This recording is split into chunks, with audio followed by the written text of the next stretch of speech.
यहाँ छिपा है जिंदगी से परेशान लोगों के लिए समाधान। जीवन कई चुनौतियों से भरा है। इनके दबाव से कई मौकों पर लोग टूट जाते हैं। वे महसूस करते हैं कि जितनी समस्याएं सामने हैं उनका वे मुकाबला नहीं कर पाएंगे।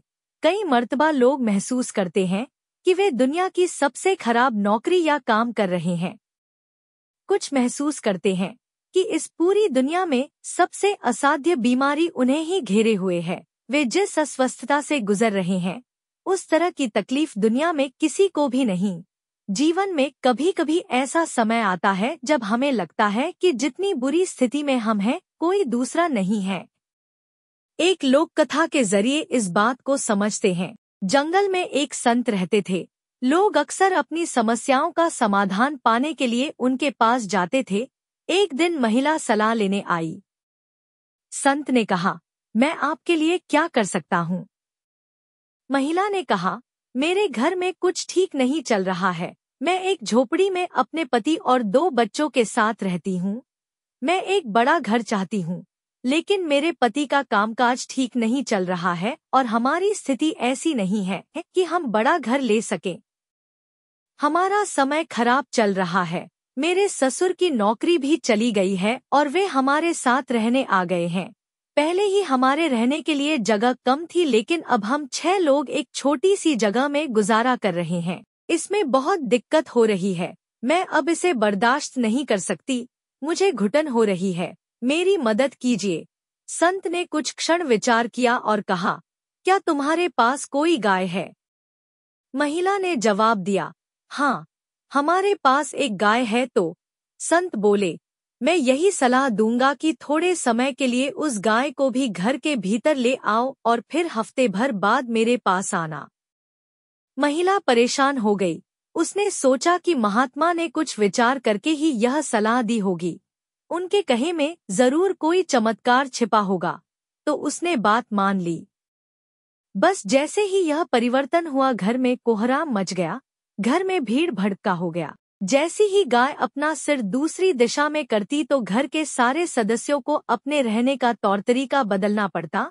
घर में बदबू के कारण रहना दूभर हो गया। रात को समय समय गाय रंभाने लगती और सभी की नींद खुल जाती। जब 1 सप्ताह गुजर गया तो वह महिला संत के पास वापस आई और गुस्सा होकर बोली, आपने यह कैसी सलाह दे दी? मैं आपके पास इसलिए आई थी कि चीजें ठीक हो जाएं, लेकिन वे तो और भी खराब हो गईं। आपकी सलाह मेरे किसी काम न आई। संत ने शांति से कुछ सोचा और फिर बोले, क्या तुम्हारे घर में कोई मुर्गी है? महिला ने कहा, हाँ है। तो संत बोले, उसे भी 1 हफ्ते के लिए अपनी झोपड़ी में ले आओ। महिला के समझ में नहीं आया कि इससे क्या फर्क पड़ेगा, लेकिन जब स्थिति पहले से ही खराब थी तो कुछ तो करना ही था।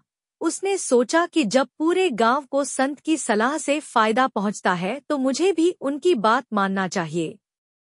घर आकर उस महिला ने संत के कहे अनुसार ही किया। उसने घर में एक मुर्गी भी रख ली। अगले कुछ दिनों में मुर्गी ने बच्चे दे दिए और पूरे घर में मुर्गियां ही हो गईं। अब तो यह जगह बिल्कुल नरक हो गई। अगले हफ्ते वह महिला फिर संत के पास पहुंची और रोते हुए बोली, लगता है आपका सिर फिर गया है। आपकी सलाह ने मेरा जीवन नरक बना दिया। अब तो उस झोपड़ी में रहना संभव ही नहीं है। गाय के कारण पूरे घर में बदबू आती है। मुर्गियों ने जीना मुहाल कर दिया है। घर के सभी लोग शिकायत करते हैं कि यहाँ रहना कितना कठिन है। खाना पीना सब कुछ दुश्वार हो गया है। मेरे पति अब रोज मुझसे झिकझिक करते हैं कि घर की क्या हालत हो गई है और कहते हैं कि यह मेरा किया धरा है। संत ने कहा, पुत्री घर जाओ और आखिरी सलाह और मानो। गाय और मुर्गी को घर से बाहर कर दो। इस बार महिला ने सलाह इसलिए मान ली क्योंकि उससे कुछ तो बदल रहा था। वह घर आई और उसने गाय और मुर्गी को बाहर कर दिया। 1 सप्ताह बाद वह महिला फिर से संत के पास आई। उन्होंने पूछा, अब जीवन कैसा है? महिला ने कहा, आभारी हूँ, आप बहुत बुद्धिमान हैं। अब जीवन बहुत शांतिपूर्ण हो गया है। संत मुस्कुराए। कहानी बताती है कि अक्सर हम अपनी स्थितियों से अप्रसन्न रहते हैं और जब चीजें और भी खराब हो जाती हैं, तो हमें लगता है कि पहले की स्थिति ज्यादा बुरी नहीं थी। आध्यात्मिक मार्ग पर आगे बढ़ते हुए हमें यही सीखने की जरूरत है कि जो भी हमारे साथ घटता है उसे स्वीकार करें। खुशी तभी होती है जब हम खुश रहना सीख लेते हैं, वरना इस दुनिया में कोई भी प्रसन्न कहाँ।